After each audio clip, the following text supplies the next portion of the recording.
আসসালামু আলাইকুম ভিউয়ার্স, আজ আমি একটি ডিফারেন্ট রেসিপি নিয়ে হাজির হয়েছি। সেই সুলতান সুলেমানের শাসন আমল থেকে 1520 সাল থেকে টার্কিশ এই বিরিয়ানিটি খুব জনপ্রিয়।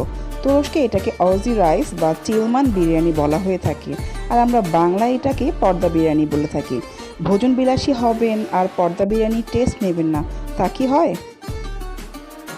তাহলে চলুন জিভে জল আনা এই রেসিপিটি শুরু করা যাক।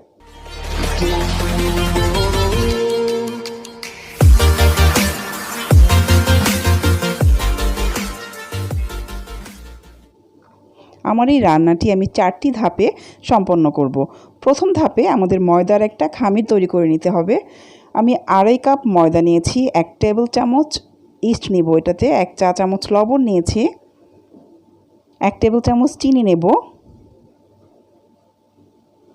1 টেবিল চামচ সয়াবিন তেল নিচ্ছি,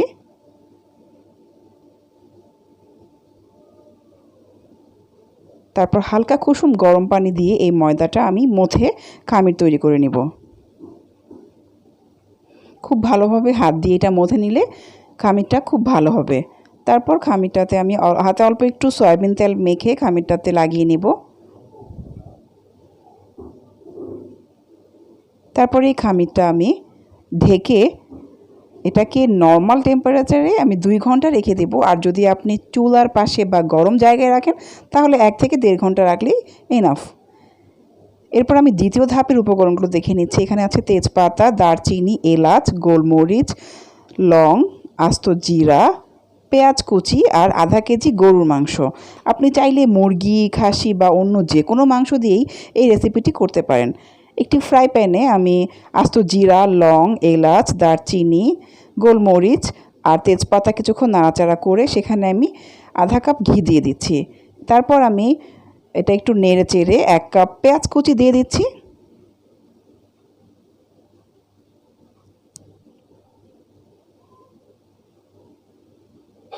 কিছুক্ষণ মশলাটা নেড়ে এখানে আমি আগে থেকে ধুয়ে রাখা আধা কেজি গরুর মাংস ঢেলে দিলাম।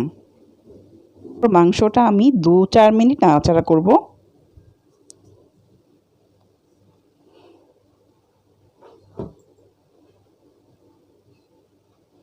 নাড়াচাড়া করার পর এতে আমি আরও কিছু মশলা অ্যাড করব। এখানে আমি জিরা ভাজা গুঁড়ো দিচ্ছি 1 চা চামচ, ধনে গুঁড়ো দিয়ে দিলাম 1 চা চামচ, লবণ দিয়ে দিচ্ছি 1 চা চামচ, তারপর আদা বাটা 1 চা চামচ আর রসুন বাটা দিলাম 1 চা চামচ।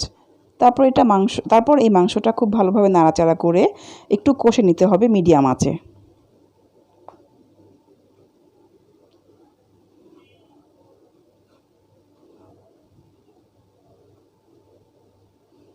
পাঁচ 7 মিনিট মাংসটা এভাবে কষে নেওয়ার পর এখানে আমি পানি দিয়ে দিব 6 কাপ।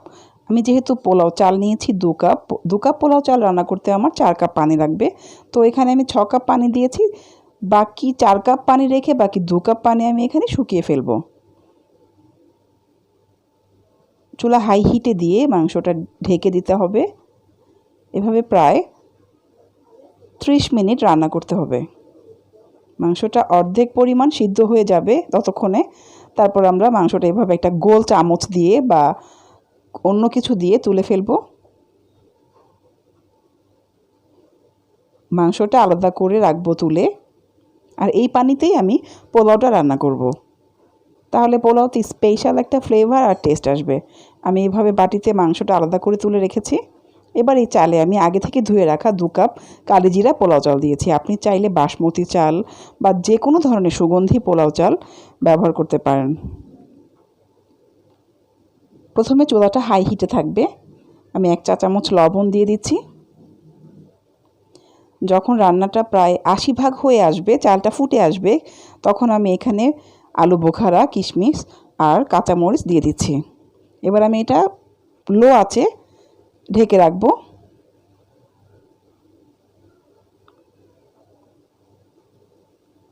মাঝখানে ঢাকনা উঠিয়ে একটু নাড়া দেব।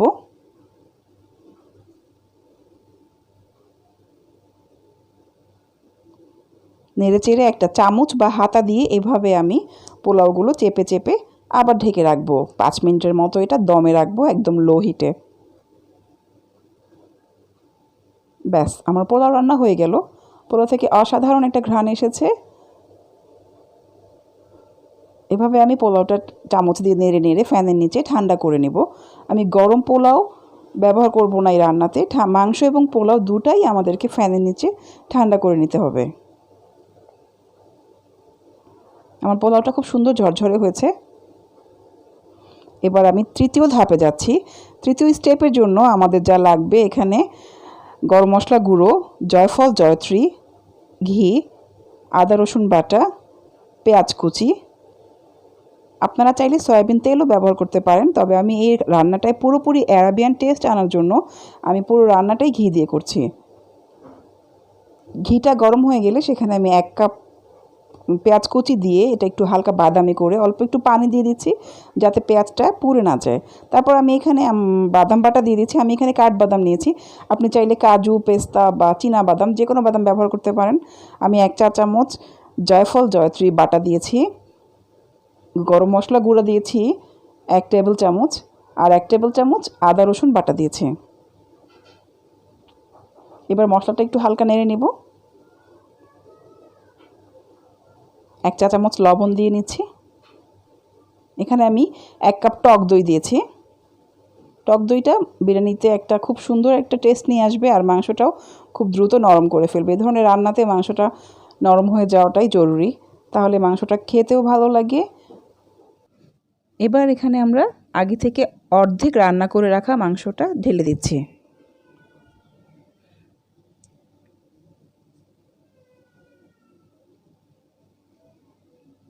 মাংসতে 2 কাপ পানি দিয়ে আমি ঢেকে দিলাম। এটা এখন হাই হিটে রান্না হচ্ছে। ঢাকনা তুলে 2-1 বার আমরা নেড়েচেড়ে দেখব মাংসটা কী অবস্থায় আছে।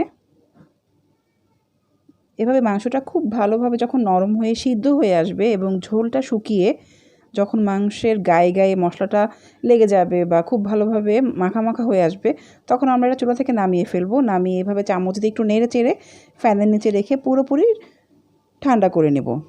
এবার আমরা রান্নার চতুর্থ স্টেজে আসছি। আমার খামিরটা খুব সুন্দর ফুলে উঠেছে। ইস্ট দেওয়ার কারণে এটা ফুলে গেছে, খামিরটা একটু সফটও হয়েছে। এটা এখন রুটি বানানোর জন্য পুরোপুরি রেডি। এত বড় রুটি বানানোর জন্য আমার যেহেতু কোনো প্লেস নেই, আমি আমার কাচের ডাইনিং টেবিলটা ব্যবহার করছি। আমি আলাদা 1 গজ রেক্সিন কিনে নিয়েছি, সাদা রঙের ট্রান্সপারেন্ট রেক্সিন, যেটা আমি ধুয়ে মুছে পরিষ্কার করে আমার কাচের টেবিলের উপর বিছিয়ে নিয়েছি। এখন আমি এই আটাটা খুব ভালোভাবে, খামিরটা ভালোভাবে মথে আমি এখন বেলুন দিয়ে বড় সাইজের একটা রুটি বানিয়ে নিচ্ছি। রুটিটা এখন আমি 2 ভাঁজ করব। তার আগে রুটির গায়ে একটু আটা মেখে নেবেন, তাহলে একটার গায়ে আরেকটা লেগে যাবে না। তারপর এর উপর আবার একটু আটা মেখে, শুকনো আটা মেখে আমি আরও 2 ভাঁজ করে নিচ্ছি। মোট এখানে 4টা ভাঁজ হয়েছে। এবার আমি যে বাটিটা আমি ওভেনে বেক করব, সেই ওভেন প্রুফ কাচের বাটিতে আমি একটু সয়াবিন তেল ব্রাশ করে নিলাম। এবার আমার 4 ভাঁজ করা রুটিটা আমি বাটিতে ফিক্স করে নিচ্ছি। এভাবে টেনে টেনে বাটিটা সুন্দর করে ফিক্স করে বাটির উপরে আবার লেয়ারে লেয়ারে পোলাও, মাংস, বাদাম, বেরেস্তাগুলো দিয়ে দিচ্ছি। প্রথমে আমি পোলাও দিয়েছি, কিছুটা বাদাম দিয়েছি, তার উপর আমি কিছু গরুর মাংস দিয়ে দিচ্ছি। মাংস দেওয়ার সময় খেয়াল করবেন হাড়ের সাইডটা যেন কিনারে না পড়ে, তাহলে খোঁচা লেগে রুটিটা ছিঁড়ে যাওয়ার একটা ভয় থাকে। এবার আমি বেরেস্তা দিয়ে তার উপরে আবার পোলাওয়ের একটা লেয়ার দিয়ে পোলাওয়ের উপর আমি হলুদ ফুড কালার দিয়ে নিব, একটু দেখতে যাতে ভালো লাগে সেজন্য। আপনি চাইলে জর্দা রং দিতে পারেন বা কালারটা অ্যাভয়েড করতে পারেন। এবার লেয়ারে লেয়ারে আমি আবারও বাকি খাবারগুলো দিয়ে দিচ্ছি। এবার আমি একটু মাংস দিয়ে সেখানে আবারও একটু বেরেস্তা দিয়ে দিচ্ছি। তারপর তার উপর আমি আবার পোলাও দিয়ে দিচ্ছি। এবার পোলাওর উপর আমি আবার হলুদ ফুড কালার দিলাম, দিয়ে শেষ ধাপটা দিয়ে আমি এবার রুটিটা খুব ভালোভাবে মুড়ে দিচ্ছি। বাটিটা একদম ঢেকে বাটির লেয়ারগুলো বা খাবারগুলো আমি ঢেকে দিলাম। এবার আমি ডিমের হলুদ অংশ ব্রাশ করে নিচ্ছি, যাতে দেখতেও সুন্দর লাগে, সুন্দর একটা ফ্লেভার আসে। তার উপরে আমি কাঁচা তিল ছিটিয়ে দিচ্ছি। কাঁচা তিল আপনি যে কোনো মশলার দোকানে খুঁজে পাবেন। এটা আপনার যদি ওভেন না থাকে, আপনি এভাবে বড় একটা হাঁড়ি আগে থেকে প্রিহিট করে 10 মিনিট ঢেকে রেখে প্রিহিট করে তাতে বাটিটা বসিয়ে আপনি ঢেকে রেখে 20 মিনিট রান্না করলেই আপনার রান্নাটা হয়ে যাবে। এছাড়া আপনি যদি ওভেনে করতে চান, তাহলে ওভেন ট্রেতে আপনি একটু তেল আগে থেকে ব্রাশ করে বাটিটা উল্টে এভাবে ঢেলে দেবেন এবং বাটির সাইডটাতে যে মসৃণ অংশটা ছিল বা গোল সাইডটা, এটাতে আমরা আবারও ডিমের হলুদ অংশ ব্রাশ করে দিচ্ছি এবং তার উপরে কাঁচা তিল ছিটিয়ে দিচ্ছি জাস্ট দেখতে সুন্দর লাগার জন্য। আর তিলের একটা আলাদা টেস্ট বা ফ্লেভার তো আছেই। তিলটা যখন ওভেনে রোস্টেড হবে তখন ভালো লাগবে খেতে। এবার আমি 10 মিনিট 180 ডিগ্রিতে প্রিহিট করে রাখা ওভেনে আমি ট্রেটা ঢুকিয়ে আরও 20 মিনিটের মতো আমি রাখবো। এরপর যখন সুন্দর বাদামি একটা কালার চলে আসবে রুটিতে এবং 20 মিনিট হয়ে যাবে তখন আমি বের করব। এবার এই বিরিয়ানিটা কাটার পালা। আমাদের তো তর সইছে না, আমরা কতক্ষণে এটা কাটবো আর দেখব আর খাবো। প্রিয় দর্শক, আপনাদেরও নিশ্চয়ই এটা খেতে ইচ্ছা করছে। এবার আমরা ছুরি দিয়ে খুব সুন্দর করে এটা কেটে নিচ্ছি বা বিরিয়ানির পর্দা উন্মোচন করছি। এই পর্যায়ে আমরা কিন্তু ভীষণ এক্সাইটেড। ওয়াও, দারুণ একটা টেক্সচার এসেছে বিরিয়ানিতে, দেখতেও দারুণ লাগছে। আর ফ্লেভার কি বলবো আপনাদেরকে, আপনারা যখন রান্না করবেন তখনই বুঝতে পারবেন এটা টেস্ট আর ফ্লেভারটা কত অসাধারণ। তো ভিউয়ার্স, আমি আশা করব আপনারা সবাই এই রেসিপিটি আপনারা বাসায় ট্রাই করবেন আর আপনাদের রেসিপিটি কেমন হলো তা আমাকে কমেন্ট বক্সে জানাবেন।